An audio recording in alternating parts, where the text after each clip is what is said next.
ab'ekitongore kya Avis Foundation n'obushagikikorwa mu embassy ya Netherlands mu Uganda bakatandikaho project yayesurwe Skilling in Agripreneurship for Increased Youth Employment se project nekigenderwa cyo kuhera abanya-Uganda okubutura entasiya yabo nkoku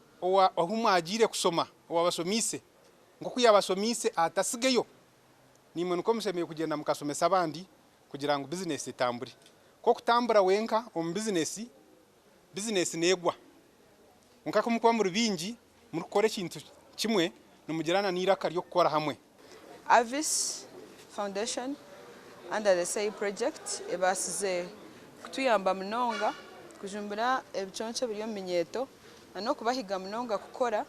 abo kuba itwenka amakarena juice tutaka kuzire kukikaha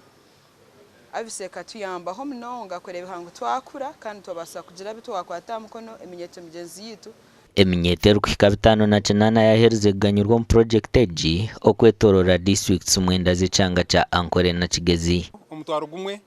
kenda bishatu 81 abitubasize kureta mu project egi kandi twabahereza ekituru kweta obukugu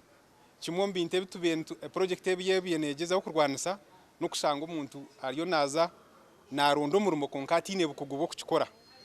abine mirimo yino bukugu bari kuronda na n'umwana w'ino orukurondo murumo obukugo bwayine tibikwatana ahingambira hati kunkubanye nembaga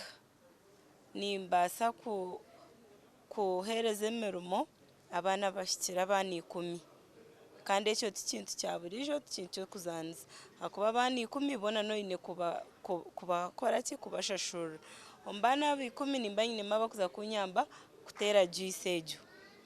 abo kunyamba kutera juice na nabo kuza gukora nabo omukugigabora na nabo kuza ku abamana bagatira omukwegesa obuhinji n'oburisa okukoresha ndeko rwombijuma okurisa enjuki okuhinga obutuzi hamwe no kwongera omutinda bari gukora nsomesa abana mu kuhinga ebitoke